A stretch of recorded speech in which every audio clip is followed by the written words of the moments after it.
ونعوذ بالله من شرور أنفسنا ومن سيئات أعمالنا من يهده الله فلا مضل له ومن يضلله فلا هادي له أشهد أن لا إله إلا الله وحده لا شريك له وأشهد أن محمدًا عبده ورسوله إن الله وملائكته يصلون على النبي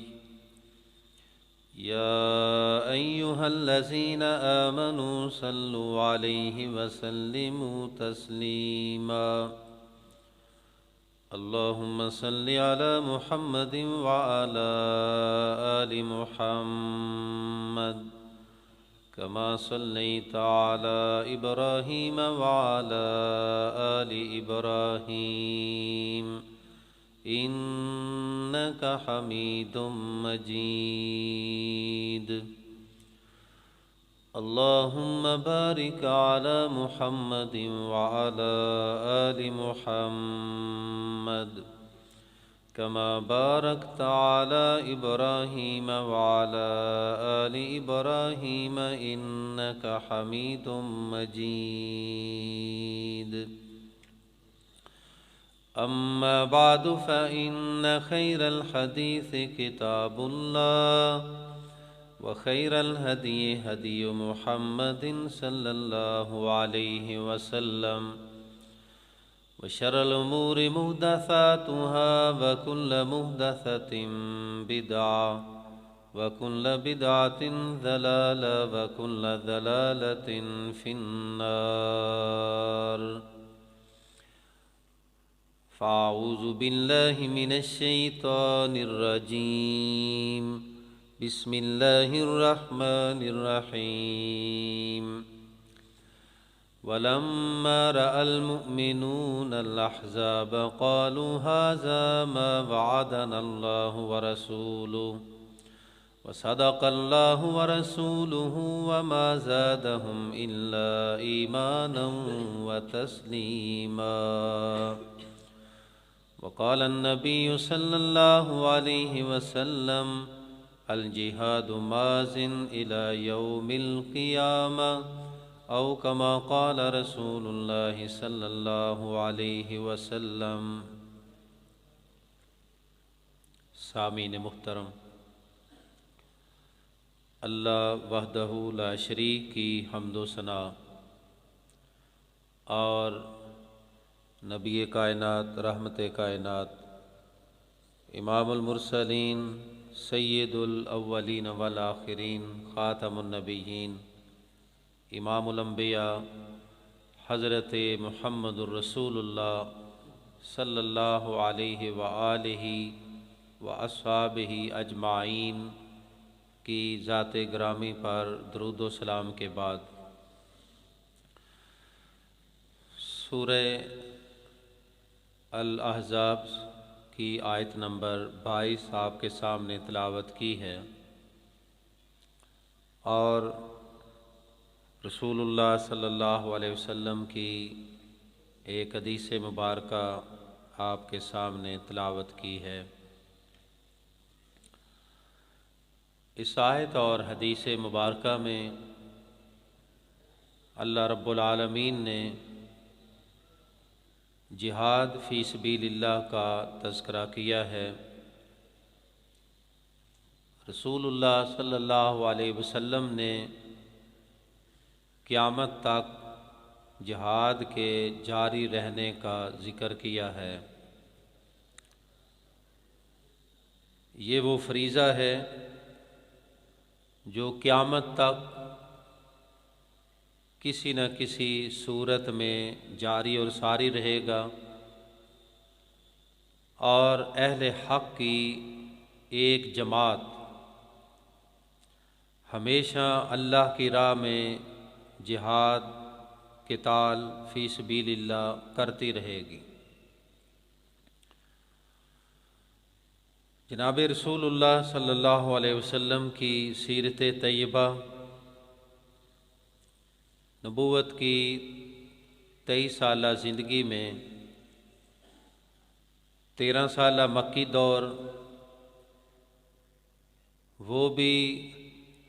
آزمائش اور امتحانات میں گزرا، پھر 10 سالہ مدنی دور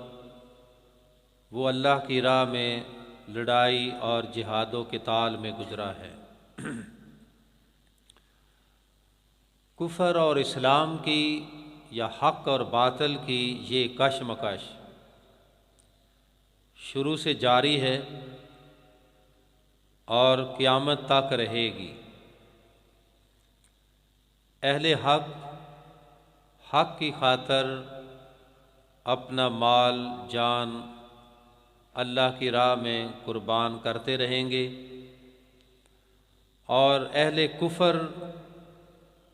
اور باطل پرست وہ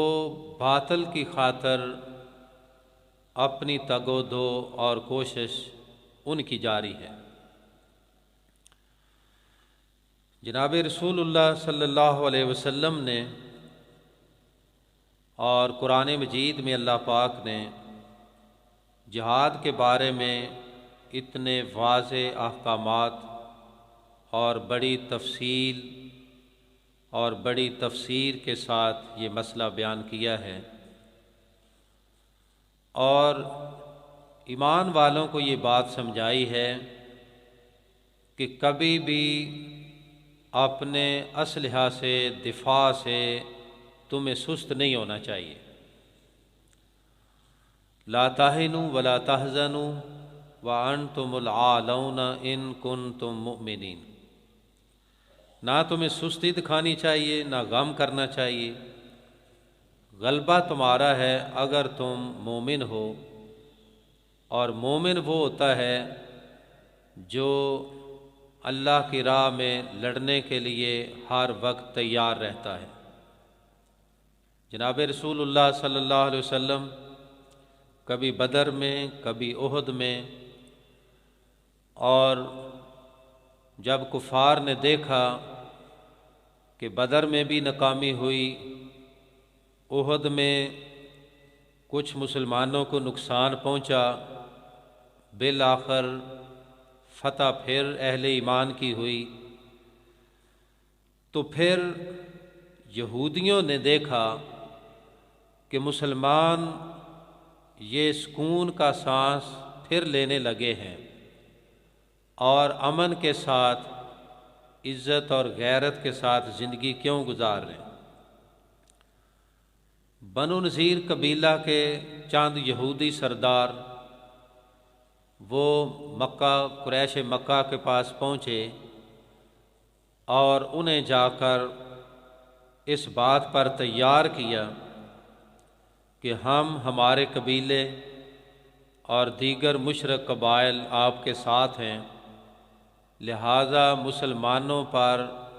ایک ایسی کاری ضرب لگانی چاہیے جس سے مسلمانوں کی یہ چھوٹی سی مدینہ کی ریاست کو کچل دیا جائے۔ اس جنگ کا نام جنگ خندق ہے، اور قرآن مجید میں اس کو الاحزاب کے نام سے ذکر کیا گیا ہے، جس کی ایک آیت میں نے آپ کے سامنے پڑھی، وَلَمَّا رَأَى الْمُؤْمِنُونَ الْأَحْزَابَ، کہ جب مومنوں نے لشکروں کو دیکھا۔ احزاب حزب کی جمع، کئی لشکر مل کر مدینہ کی چھوٹی سی بستی پر حملہ آور ہوئے۔ اس میں قریش مکہ کا لشکر، یہودیوں کے لشکر، بنو غطفان قبیلے کے لشکر، دیگر مشرک قبائل کا لشکر، یہ تقریباً 10,000 کا لشکر تھا جس نے مدینہ میں رہنے والے مسلمانوں کو ختم کرنے کا پروگرام بنایا تھا۔ ادھر رسول اللہ صلی اللہ علیہ وسلم نے اپنے ساتھیوں کے ساتھ مشورہ کیا اور سیدنا سلمان فارسی رضی اللہ تعالی عنہ کے مشورہ کے مطابق خندق کھودنے کا فیصلہ کیا گیا، اس وجہ سے کہ مسلمانوں کی تعداد بہت کم تھی اور زیادہ سے زیادہ 3000 کا یہ مسلمانوں کا لشکر تھا، جس میں عورتیں اور بچے بھی تھے۔ ادھر کفار اپنی تیاری میں مصروف ہیں، رسول اللہ صلی اللہ علیہ وسلم کے صحابہ دشمن کو روکنے کے لیے خندق کی تیاری میں مصروف ہیں۔ آپ نے 10 صحابہ کو 40 ہاتھ خندق کھودنے کی ذمہ داری دے دی، اور اس خندق کھودنے کے مشن میں خود رسول اللہ صلی اللہ علیہ وسلم بھی شامل تھے۔ موسم بھی سردی کا ہے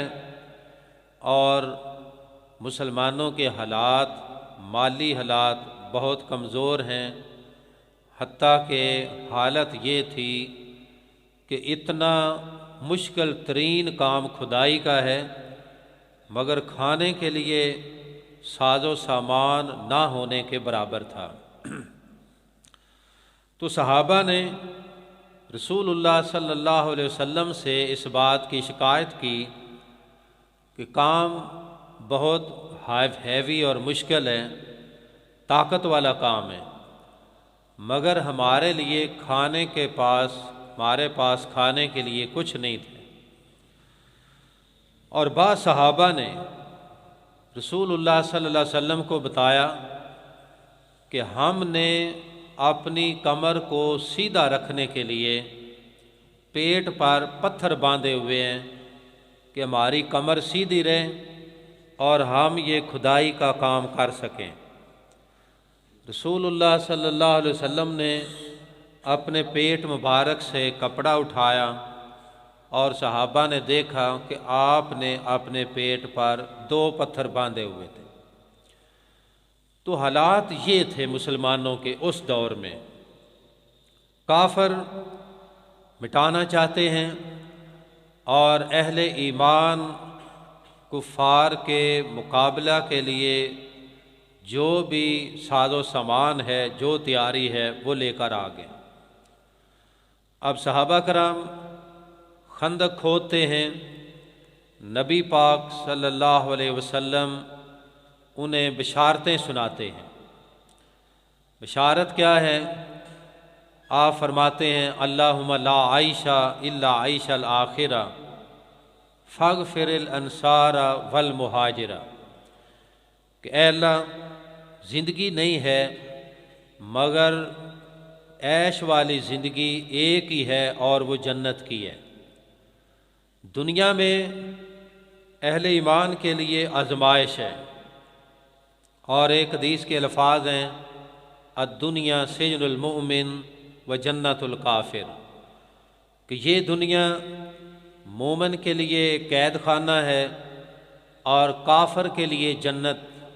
عارضی طور پر اس کے لیے عیش ہے۔ تو فرمایا اللہم لا عیش الا عیش الآخرہ، کہ اے اللہ عیش فقط آخرت کی عیش ہے، اور فاغفر الانصار والمہاجرہ، میرے ان انصار اور مہاجر صحابہ کو معاف کر دینا،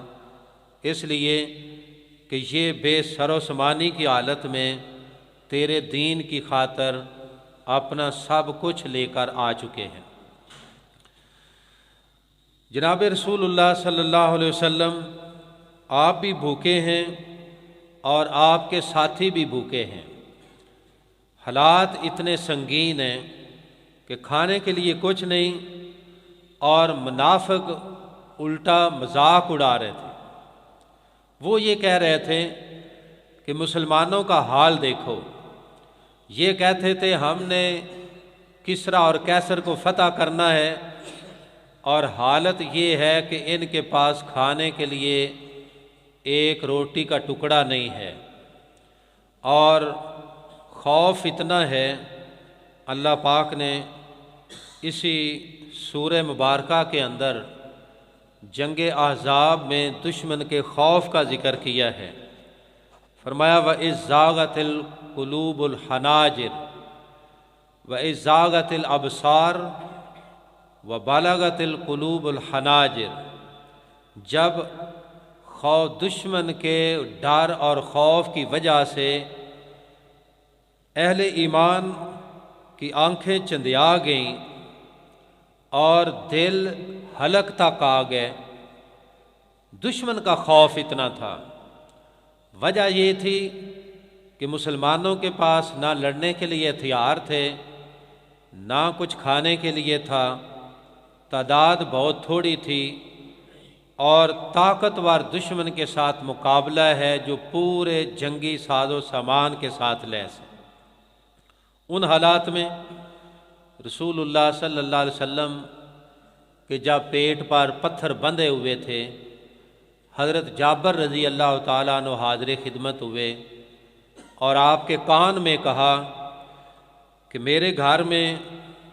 صرف چند صحابہ کے لیے کھانے کا انتظام ہے، میں نے دیکھا کہ آپ نے کئی دنوں سے پیٹ پر پتھر باندھے ہیں، آپ چند ساتھیوں کے ساتھ تشریف لائیے۔ رسول اللہ صلی اللہ علیہ وسلم نے فرمایا تم جا کر کھانا تیار کرو اور ہم آتے ہیں، اور ادھر آپ نے پورے لشکر میں یہ اعلان کر دیا کہ آج جابر کے گھر دعوت ہے رضی اللہ تعالیٰ۔ سیدنا جابر رضی اللہ تعالیٰ عنہ جب انہوں نے دیکھا کہ رسول اللہ صلی اللہ علیہ وسلم سارا لشکر لے کر ان کے گھر میں آ رہے ہیں، بیوی سے کہا کہ معاملہ خراب ہو گیا ہے، میں نے تو چند صحابہ کے لیے کھانے کی دعوت دی ہے اور نبی پاک سارا لشکر لے کر آ رہے۔ تو ان کی زوجہ محترمہ نے کہا کہ جب آپ نے صحیح بات بتا دی ہے اللہ کے رسول کو، اب اگر آپ اس کے باوجود سب کو لے کر آتے ہیں تو پھر آپ کو پریشان ہونے کی ضرورت نہیں، پھر اللہ کے رسول جانے اور ان کے ساتھی جانے اور کھانا جانے۔ رسول اللہ صلی اللہ علیہ وسلم کی زندگی کا یہ عظیم معجزہ تھا۔ آپ نے فرمایا کہ آٹے سے کپڑا نہ اٹھایا جائے اور ہنڈیا سے اس کا ڈھکن نہ اتارا جائے۔ آپ نے اپنا لعاب مبارک کچھ آٹے میں ڈالا، کچھ پکی ہوئی اس ہنڈیا کے اندر ڈال دیا، اور حدیث پاک میں آتا ہے کہ سارا لشکر کھانا کھا چکا، نہ آٹے کے اندر کوئی کمی آئی ہے اور نہ ہنڈیا کے اس پکتے ہوئے سالن میں کوئی کمی آئی ہے، اور سارے لشکر کو پیٹ بھر کر کھانا مل جاتا ہے۔ اللہ نے اس انداز سے کھانے کا مسئلہ ایک وقت کے لیے حل کر دیا۔ پھر کچھ دنوں کے بعد حضرت نعمان بن ثابت رضی اللہ تعالی عنہ، ان کی بہن کچھ کھجوریں لے کر آئی اور نبی پاک سے کہا کہ یہ صرف 2 مٹھی کھجوریں ہیں، ایک میرا بھائی ہے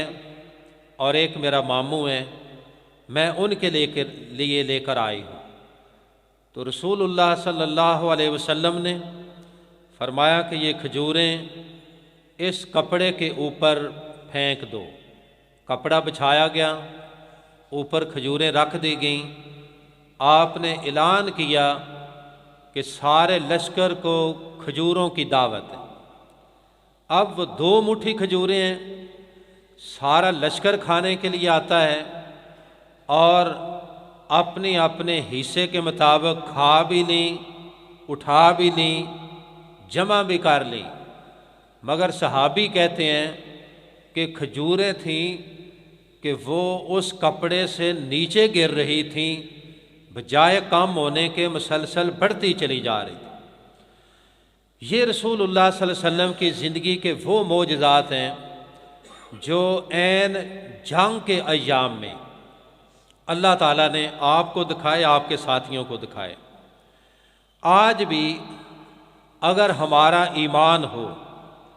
فلسطین کے مجاہدین جب وہ اپنے واقعات سناتے ہیں اور ان کے واقعات میڈیا پر لوگوں نے دیکھا اور پڑھا، تو یقیناً وہی مناظر آج بھی دیکھنے کو ملتے ہیں کہ فلسطین کے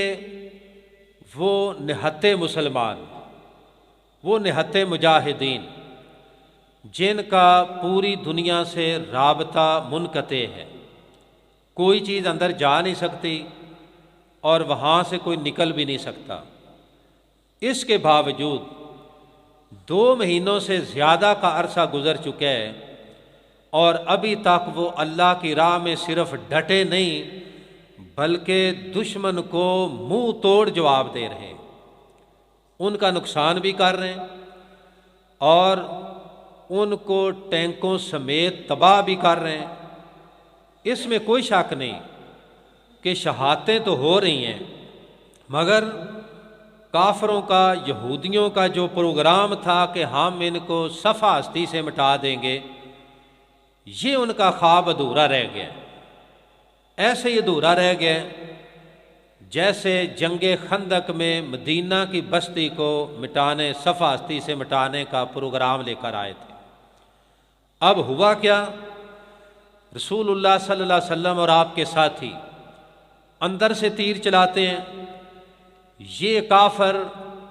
بڑی کوشش کے باوجود اس خندق کو کراس ہی نہیں کر سکے، اور اگر چاند کافروں نے کیا، ایک مشرکوں کا بہت بڑا جنگجو جس کا نام تھا عمر بن عبد ود، کہتے ہیں کہ 10 بندوں پر یہ اکیلا حاوی ہو جاتا تھا۔ اس نے اپنے گھوڑے کو ایڑ لگائی اور چھلانگ لگا کر خندق کے پار چلا گیا، چند اس کے ساتھی اس کے پیچھے آئے۔ مقابلے کے لیے سیدنا علی اور مرتضیٰ رضی اللہ تعالیٰ عنہ نکلے، جس راستے وہ آئے تھے وہ راستہ بند کیا، اور پھر عمر بن عبد ود نے انفرادی مقابلے کی دعوت دی۔ سیدنا علی رضی اللہ تعالیٰ عنہ پیدل تھے، وہ گھوڑے پہ تھا۔ حضرت علی نے اس کو تانا دیا تو کہ تو عرب کا اتنا بڑا جنگجو ہے اور مقابلہ برابری کا نہیں، اگر تو واقعی پہلوان ہے تو پھر گھوڑے سے نیچے اتر۔ وہ نیچے آ گیا۔ اب سیدنا علی رضی اللہ تعالیٰ عنہ کے پاس بھی اپنی تلوار بھی ہے اور ڈھال بھی ہے، اس کے پاس بھی اپنی تلوار بھی ہے اور ڈھال بھی ہے۔ مقابلہ شروع ہوا، ایک دوسرے پر حملے ہوئے، بالآخر سیدنا علی رضی اللہ تعالی عنہ نے ایک ایسا وار کیا کہ جو اس کے کندھے پر تلوار لگی اور پھر نیچے تک جاتی ہوئی اس کو 2 ٹکڑوں میں تقسیم کر دیا۔ یہ مشرکوں کا سب سے بڑا جنگجو جب اس کے ساتھیوں نے دیکھا تو جو اندر آئے تھے وہ بھی واپس بھاگ گئے۔ اب حالات کیا ہیں کہ مسلمانوں کے لیے بڑی یہ اعصاب شکن جنگ ہے، کافروں کا گھیرا ہے اور اندر مسلمانوں کے عورتیں بھی ہیں، بچے بھی ہیں، ان کو ایک مکان کے اندر محفوظ کیا ہوا ہے۔ عین جنگ کے ایام میں مدینے کے اندر یہودیوں کا بنو قریظہ کا قبیلہ، اس نے جو صلح کا معاہدہ تھا وہ توڑ دیا۔ معاہدہ یہ تھا کہ اگر مدینے پر باہر سے کوئی لشکر حملہ آور ہوا تو مسلمان اور یہودی مل کر دفاع کریں گے، مگر جب انہوں نے دیکھا کہ آج مسلمان گھیرے میں آ گئے، ہم بھی اپنا بدلہ چکا لیں، معاہدہ توڑ دیا اور اندر سے مسلمانوں کو نقصان پہنچانے کی دھمکی دے دی۔ اب مسلمانوں کے لیے حالات اتنے سنگین ہیں کہ مدینہ کے اندر بھی دشمن، مدینہ کے باہر بھی دشمن، اور ان مشکل ترین حالات میں رسول اللہ صلی اللہ علیہ وسلم نے تحقیق کے لیے چند صحابہ کو بنو قریظہ کی طرف بھیجا. ان میں سیدنا علی رضی اللہ تعالیٰ عنہ، چند اور صحابہ ان کے ساتھ. فرمایا جا کر تحقیق کرو کہ یہ خبر صحیح ہے کہ نہیں. اگر خبر جھوٹی ہے تو واپس آ کر اعلانیہ بتانا ہے، اور اگر خبر سچی ہے تو پھر کسی کو پتہ نہ چلے، مجھے خفیہ بتا دینا تاکہ ساتھی پریشان نہ ہو. جب یہ صحابہ بنو قریظہ قبیلہ پہنچے تو یہودیوں نے آگے سے گالی گلوچ کرنا شروع کر دی. کہنے لگے ہمارا تمہارا کوئی معاہدہ نہیں، لہذا آج ہماری طرف سے کوئی خیر کی توقع نہ رکھنا. یہودیوں نے اندر سے مسلمانوں کو نقصان پہنچانے کی کوشش کی. کافروں نے باہر سے گھیرا کیا ہوئے، حتیٰ کہ رسول اللہ صلی اللہ علیہ وسلم اتنے غم زدہ ہوئے کہ صحابی کہتے ہیں کہ آپ چادر لے کر زمین کے اوپر لیٹ گئے. جب بندہ بہت زیادہ غم زدہ ہو جاتا ہے اور اپنے مشن میں وقتی طور پر اس کو ناکامی نظر آتی ہے تو وہ ایک دفعہ حواس باختہ ہو جاتا ہے. آپ کے ساتھی بھی پریشان ہو گئے، ادھر خود رسول اللہ صلی اللہ علیہ وسلم زمین پر لیٹے ہوئے ہیں اور اوپر چادر لی ہوئی ہے. اس حالت میں صحابہ کرام کا غم اور بڑھ جاتا ہے. مگر تھوڑی دیر کے بعد رسول اللہ صلی اللہ علیہ وسلم نے چادر ہٹائی، اٹھ کے کھڑے ہوئے اور فرمایا کہ غم نہ کرو، اللہ کی مدد ہمارے ساتھ ہے. یہ کافر کچھ بھی کر لیں، اللہ پاک ان کو کبھی کامیاب نہیں ہونے دے گا. یہ بشارت تھی جو آپ کو تھوڑی دیر کے لیے پریشانی کی حالت میں سنائی گئی. آپ نئے سرے سے پھر ساتھیوں کو منظم کیا، پھر دشمن کا مقابلہ کیا، پھر اللہ پاک سے دعائیں مانگی. اللہم استر عوراتنا وآمن روآتنا، کہ اے اللہ ہمیں دشمن کے حملوں سے محفوظ فرما اور ہمارے جو کمزور عیب ہیں، جو ہماری کمزوریاں ہیں، اس پہ پردہ ڈال دے. اور پھر اللہ پاک سے دعا مانگی، یا منزل الکتاب، اے اللہ کتاب کو نازل کرنے والے، وسری الحساب، اے اللہ حساب کے دن کو جلدی سے قائم کرنے والے، وحازم الاحزاب، اے اللہ لشکروں کو شکست دینے والے، اہزمہم وزلزلہم، اے اللہ ان لشکروں کو شکست بھی دے دے اور ان کو ہلا کے رکھ دے. یہ وہ دعائیں تھیں جو رسول اللہ صلی اللہ علیہ وسلم اور آپ کے ساتھی عین جنگ کے ایام میں کر رہے تھے، بے سر و سامانی کی حالت میں کر رہے تھے. رسول اللہ صلی اللہ علیہ وسلم اور آپ کے صحابہ اس بات کا عزم کر چکے تھے. صحابہ کرام کہہ رہے تھے، نحن الذین بایعوا محمدا علی الجہاد ما بقینا ابدا،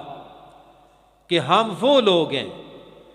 جنہوں نے رسول اللہ صلی اللہ علیہ وسلم کے ہاتھ پر جہاد کے لیے بیعت کر دی. کب تک؟ جب تک ہمارا سانس باقی ہے، جسم میں خون کا ایک قطرہ جب تک باقی ہے، ہم اللہ کی راہ میں ڈٹے رہیں گے اور دشمن سے لڑتے رہیں گے، کہا نتائج کچھ بھی ہو جائیں. ایک طرف عزم ہے، ایک طرف ثابت قدمی ہے، ایک طرف اللہ کی مدد پر یقین ہے اور اپنی زبان پر اللہ کا ذکر ہے. یہ چیزیں ہیں جو اللہ کی مدد کو لازم قرار دے دیتی. اور آج فلسطین کے مسلمان صرف یہی چیزیں لے کر دشمن کے خلاف برسر پیکار ہیں. ان کے پاس عزم بھی ہے، ان کے پاس دشمن سے مقابلے کرنے کے لیے جرأت اور ایمان بھی ہے. وہ کہتے ہیں ہتھیار بے شک ہمارے پاس کام میں، لیکن ہمارا اللہ کی مدد پر یقین کامل ہے کہ وہ ہماری ضرور مدد کرے گا. اور اسرائیلی یہودی وہ خود اس بات کا اعتراف کر رہے ہیں کہ ہمارا ایسے دشمن کے ساتھ مقابلہ اور سامنا ہے جو حملہ کر کے تباہ کر کے چلا جاتا ہے اور ہمیں نظر بھی نہیں آتا. یہ اللہ کی مدد کہ فلسطینی مجاہدین بم لے کر ان کے ٹینک کے اوپر رکھتے ہیں، اندر یہودی موجود ہیں، ٹینک سٹارٹ ہے، سارا کچھ ان کے پاس موجود ہے، کیمرے لگے ہوئے ہیں، مگر مجاہدین ان کے سامنے بم رکھ کر پیچھے ہٹ کر اس بم کو چلا دیتے ہیں، ٹینک کو اڑا دیتے ہیں، اور یہودیوں کو پتہ نہیں ہوتا کہ ہمارے ساتھ ہوا کیا ہے. رسول اللہ صلی اللہ علیہ وسلم نے اور آپ کے ساتھیوں نے دعائیں کی، اور 1 مہینے کی اعصاب شکن یہ جنگ احزاب ہے، جس میں کوئی زیادہ مالی یا جانی نقصان نہیں ہوا، مگر خوف اور دشمن کا اس قدر خطرہ تھا کہ بنے گا کیا. مگر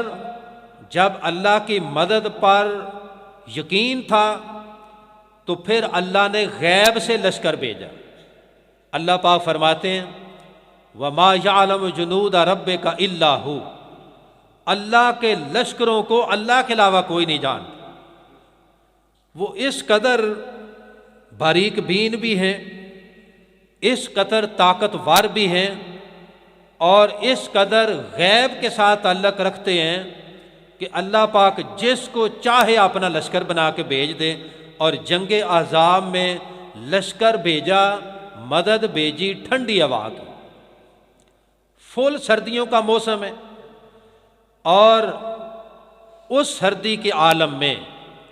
اللہ پاک نے ایک سخت رات کو، ٹھنڈی رات کو سخت سردی والا طوفان بھیجا. اس طوفان نے ان کافروں کے خیمے اکھاڑ دیے، جانور بھگا دیے، ان کے پکے ہوئے کھانے الٹا دیے، اور اڑتی ہوئی ریت اور مٹی اللہ نے ان کی آنکھوں میں ڈال دی. اور ایک ہی رات میں صبح تک جب نبی پاک نے چند صحابہ کو بھیجا جا کر جائزہ لو کہ دشمن کس حال میں ہے، تو آپ کو بتایا گیا کہ وہاں دشمن کی کوئی چیز باقی نہیں ہے، اللہ نے راتوں رات سب کو بھگا دیا ہے. یہ جنگ احزاب، سورۃ الاحزاب میں اللہ پاک نے اس کا تفصیل کے ساتھ ذکر کیا ہے. میں نے اس کے چند مناظر آپ کے سامنے رکھے ہیں، اس وجہ سے کہ ایمان مومن کا بڑھ جاتا ہے جب وہ اللہ کی مدد کے نظاروں کو دیکھتا ہے. اور آج فلسطین کے مسلمان وہ یہی حالات و واقعات قرآن مجید میں پڑھتے ہیں، قرآن کی تلاوت کرتے ہیں، اللہ کا ذکر کرتے ہیں، اور پھر کسی دشمن کو اپنی خاطر میں پرواہ میں نہیں لاتے. وہ کہتے ہیں کچھ بھی ہو، مومن اور مجاہد کے 2 ہی منزلیں ہیں، غازی یا شہید. غازی بن گیا تب بھی کامیاب، اور اللہ کی راہ میں اس کی جان قربان ہوگی تب بھی کامیاب ہے. فلسطینی مسلمانوں کے بچے کئی مہینوں کے بعد جب ان کو ملبہ سے نکالا گیا تو کتنے ایسے بچے ہیں جن کو اللہ پاک نے ملبہ کے نیچے بالکل صحیح سلامت رکھا. اور صرف صحیح سلامت نہیں رکھا بلکہ ان کی جسمانی صحت بھی پہلے سے بہتر بچوں کی. یہ چند دن پہلے خبر آئی کہ ایک 6 مہینے کی بچی، اب وہ ابھی اپنے آپ کو سنبھالنا تو دور کی بات ہے، وہ تو بات بھی شاید نہ کر پائے. 1 مہینے کے بعد جب ان کو ملبہ سے نکالا گیا تو وہ بچی پہلے سے زیادہ صحت مند تھی، اور کئی بچے جو بولنے کے قابل تھے انہوں نے بتایا کہ جب ہم ملبہ کے نیچے تھے تو فرشتے ہمارے ساتھ باتیں کر رہے تھے، ہمیں تسلیاں بھی دے رہے تھے، اور صحت ان کی ایسی تھی کہ ان کو کھانا بھی اور پینا بھی ملبے کے نیچے اللہ پاک نے ان کو عطا کیا۔ یہ وہ مناظر ہے آج کے اس دور میں، وہ لوگ اللہ کے ولی ہیں، وہ لوگ جنتی ہیں، اور وہ لوگ کامیاب ہیں، اور انہوں نے پوری دنیا کے مسلمانوں کو یہ پیغام دیا ہے کہ یہ دنیا کی عیش اور یہ حکومتیں یہ کچھ بھی نہیں ہے، ہمیں نہ تمہاری مدد کی ضرورت ہے، ہمیں نہ کسی دشمن کی تباہی کی پرواہ ہے، بلکہ ہمارا 24 گھنٹے رابطہ اپنے رب کے ساتھ ہوتا ہے، اور وہ ہمارا رب ہے جو 24 گھنٹے ہماری مدد کر رہا ہے۔ محترم بھائیوں، ان حالات میں ہمیں اپنے اعمال کی اصلاح کی ضرورت ہے کہ ہم دنیا میں پڑھ کر کس قدر غافل ہو چکے ہیں۔ سیدنا عبد الرحمن بن عوف رضی اللہ تعالیٰ عنہ بڑے امیر صحابہ میں ان کا شمار ہوتا ہے، کئی جنگوں میں انہوں نے حصہ لیا مگر جنگ میں شہادت نہیں ملی، اور ایک دفعہ ان کے ملازموں نے بہترین کھانا تیار کر کے ان کے سامنے رکھا، تو کھانے کو دیکھ کر رونے لگ گئے یہ نبی پاک کے صحابی۔ تو ساتھیوں نے پوچھا آپ کو بھوک بھی لگی ہے، کھانا تیار ہے، آپ رو رہے ہیں، کیا وجہ ہے اس کی؟ کہا وجہ یہ ہے کہ سیدنا حضرت مصعب بن عمیر رضی اللہ تعالیٰ جنگ احد میں شہید ہوئے تھے، اور حالت یہ تھی کہ ان کے کفن کے لیے چادر نہیں تھی، اگر اس صحابی کے چہرے پر چادر ڈالی جاتی تو پاؤں ننگے ہو جاتے، اور اگر ان کے پاؤں کو چھپایا جاتا تو چہرہ ننگا ہو جاتا۔ رسول اللہ صلی اللہ علیہ وسلم 70 صحابی شہید ہوئے جنگ احد میں۔ آپ نے فرمایا کہ کفن کے لیے کپڑا کم ہے، لہذا چہروں پر چادریں اور پاؤں پر گھاس ڈال دو، اور اس طریقے سے بدر کے شہداء کو وہیں دفن کیا گیا۔ آج بھی شہدائے بدر کی قبریں وہاں موجود ہیں۔ بات یہ کرنے لگا تھا کہ مصعب بن عمیر رضی اللہ تعالیٰ عنہ مسلمان ہونے سے پہلے یہ ایک امیر ترین خاندان کے چشم و چراغ تھے، اور ایک ایک دن میں کئی سوٹ بدلتے تھے، اور قیمتی سے قیمتی خوشبو استعمال کرتے تھے۔ جب مسلمان ہوئے تو ان کو ان کے گھر والوں نے نکال دیا، حتیٰ کہ ان کے جسم کے کپڑے بھی اتار لیے گئے۔ اپنی شرمگاہ کو ڈھانپنے کے لیے ایک بوریا ان کی ماں نے دیا، اور وہ جسم پر لپیٹ کر حضرت مصعب بن عمیر اپنے گھر سے نکلے تھے، اور مکہ سے ہجرت کر کے مدینہ پہنچے، اور جنگ احد میں شہید ہو گئے۔ حضرت عبد الرحمن بن عوف رضی اللہ تعالیٰ عنہ فرماتے ہیں کہ وہ لوگ ہم سے کہیں زیادہ بہتر تھے، اس وجہ سے کہ اللہ نے ان کو اتنے بلند مقام عطا کر دیے ہیں، اور یہ ایک جلیل القدر صحابی ہے، مگر پھر بھی خطرہ ہے آخرت کا، کہیں ایسا نہ ہو کہ اللہ ہمیں ہمارے اعمال کا صلہ دنیا میں دے کر کہیں آخرت کے صلہ سے محروم نہ کر دے۔ اس وجہ سے رو رہا ہوں کہ مجھے یہ دنیا کے مرغن کھانے، یہ دنیا کی عیش اور یہ دنیا کی عیش و عشرت مجھے اچھی نہیں لگتی، اس وجہ سے کہ میں جب ان صحابہ کرام کو دیکھتا ہوں کہ جنہوں نے دنیا کی ساری عیش کو چھوڑ کر آخرت کی عیش کو پسند کیا ہے۔ آج بھی فلسطین کے مجاہدین دشمن کے خلاف برسر پیکار ہیں اور ہمیں یہ پیغام دے رہے ہیں کہ اس دنیا میں